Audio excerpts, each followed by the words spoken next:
मित्रों नमस्कार। पिछले भाग 92 तक में हम लोगों ने BNSS 2023 के chapter number 2 which was about constitution of criminal courts and offices चर्चा करते रहे। आज हम भाग 93 में शुभारंभ कर रहे हैं चैप्टर नंबर 3।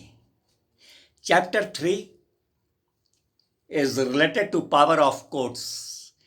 इस चैप्टर में कुल 9 सेक्शंस हैं। सेक्शन 21 से लेकर 29 तक कुल 9 सेक्शंस हैं जो हमें बताते हैं अबाउट पावर ऑफ कोर्ट्स।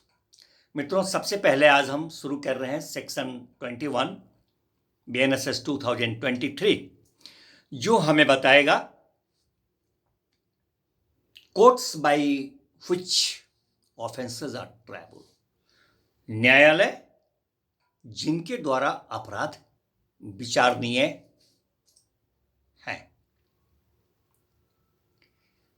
क्या मतलब कि कौन सा अपराध किस न्यायालय के द्वारा ट्रायल होगा, उसका विचारण उसमें होगा, किस न्यायालय में वो मुकदमा उस तरह के अपराध का चलेगा, उसके संदर्भ में ये हमें बताता है।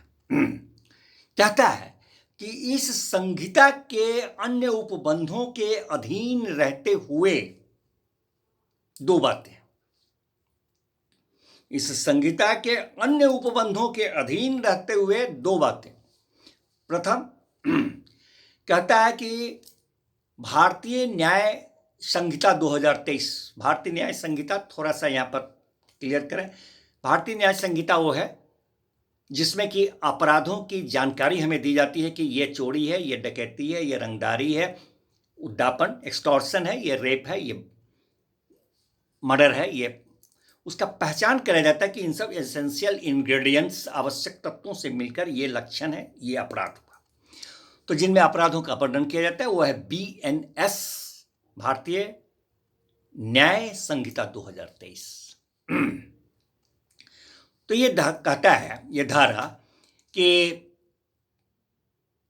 इस संहिता के अन्य उपबंधों के अधीन रहते हुए BNS 2023 का कोई भी अगर अपराध है तो उसका विचारण माननीय उच्च न्यायालय अथवा सत्र न्यायालय अथवा वैसे अन्य न्यायालय में होगा। क्या अन्य न्यायालय? अन्य न्यायालय मीन्स BNSS, भारतीय नागरिक सुरक्षा संहिता, जिसका कि हम लोग चर्चा करते चले आ रहे हैं।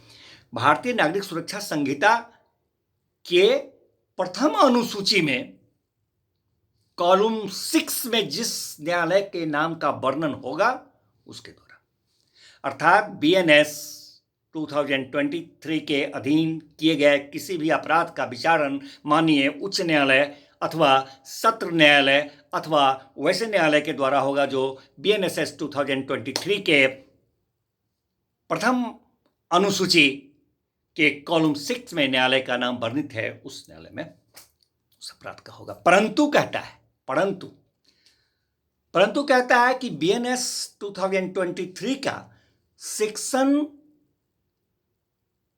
64 से सेक्शन 71 तक, सेक्शन 64 से 71 तक है बलात्कार से संबंधित, रेप, बलात्संग से संबंधित अपराध। तो कहता है कि होगा उच्च न्यायालय, सत्र न्यायालय अथवा वो प्रथम अनुसूची के कॉलम 6 में जो वर्णित है उनके द्वारा। परंतु ये अगर 64 से 71 रेप से संबंधित अगर अपराध है तो जहां तक संभव हो सके, एज फार एज प्रैक्टिकेबल, वह उसका विचारण वैसे न्यायालय में होगा जहां महिला पीठासीन हो। जी, नंबर 1। अब नंबर 2 कहता है कि BNS का जो संबंधित अपराध है वो तो वर्णित है कि हाँ फलाने जगह सत्र उच्च न्यायालय, सत्र न्यायालय अथवा प्रथम अनुसूची के कॉलम 6 में वर्णित अथवा ये महिला पीठासीन देख लिया गया। अब नंबर 2 कहता है कि BNS के अलावा अगर किसी अन्य विधि के अधीन अगर कोई अपराध किया जाता है और उस विधि में अगर उल्लिखित है कि अमुक न्यायालय के द्वारा जैसा कि ऊपर में देखा कि द्वारा ही उसका विचारण होगा उस न्यायालय में, तब तो ठीक है।